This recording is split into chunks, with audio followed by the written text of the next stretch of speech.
আজকে শিক্ষা দেবো। ভাই ভাই ভাই কিরে তাজ্জুদ, ডাকলি কেন? কি হয়েছে? ভাই আসসালামু আলাইকুম ভাই।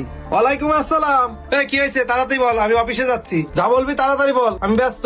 ভাই হৃদয়ের নামে বিচার আছে, ও বাজারের ব্যবসা নষ্ট করতেছে, এজন্য আপনারে ডাকলাম। হ্যাঁ ভাই, ওর বিচার আজকে আপনার একটা করে দেওয়া লাগবে। ওরে আগে এই বাজার থেকে খেদান। আচ্ছা আমি ব্যস্ত আছি, অফিসে আয় সবাইকে নিয়ে তোরা।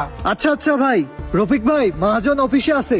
হৃদয়ে বেরো, তোর খবর আছে। হ্যাঁ, হৃদয়ে নিয়ে যেতে হবে। আচ্ছা যাও, আমি আসতেছি। রফিক ভাই তাড়াতাড়ি বেরোন। হ্যাঁ চল চল। হ্যাঁ আসেন। এই বল, তোদের কি হয়েছে, ডাকলি কেন? মহাজন যার জন্যই ডাকেছি সে তো এখনো আসেনি।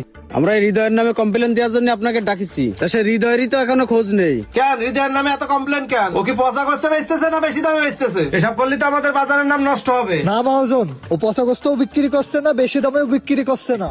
ও কম দামে বাজারে গোশ বিক্রি করে বাজার নষ্ট করছে। এই ও কম দামে গোশ কিভাবে বিক্রি করছে? হ্যাঁ বুঝলাম না তো, ও কম দামে কিভাবে বিক্রি করে? কই হৃদয় কই? ওরে তো দেখছি না। ওই তো চলে আইছে। আসসালামু আলাইকুম মহাজন সাহেব।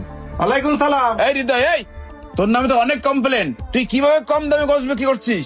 কি ধরনের গোশ বিক্রি করছিস? বিস্তারিত বলতো আমাকে। মহাজন সাহেব, আমরা কিন্তু গরুডা হাট থেকে একই দামে কিনেছি। আমার কিনা দামের তো অল্প লাভ হলেই আমি অল্প দামে গোস্ত বিক্রি করে দিচ্ছি। আমার অল্প লাভ হচ্ছে, এতেই আমি সন্তুষ্ট।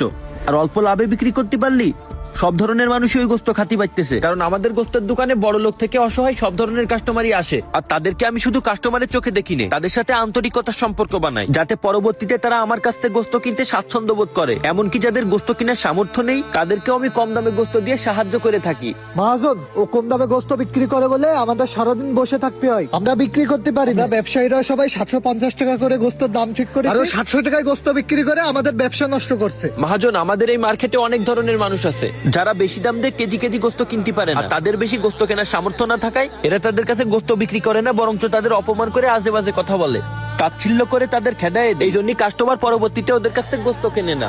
আমি এদের থেকে বাজারে মাংস বেশি তুলি, কিন্তু এদের আগে আমার মাংস বিক্রি হয়ে যায়, কারণ আমি অসহায় দরিদ্র মানুষের কাছে কম দামে মাংস বিক্রি করে থাকি। যখন আমি এরকম অসহায় মানুষদেরকে গোস্ত দিয়ে সাহায্য করতে পারি তখন আমার অন্তরটা খুশিতে ঠান্ডা হয়ে যায় মহাজন।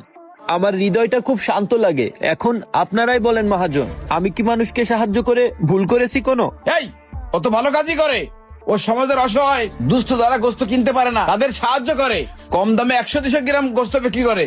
ওই তো একদিন ভালো দোকানদার। আর তোরা ওর না বদনাম দিয়ে আইসিস কিসের বিচার রে? বেরো, তোরাও ভালো হয়ে যা।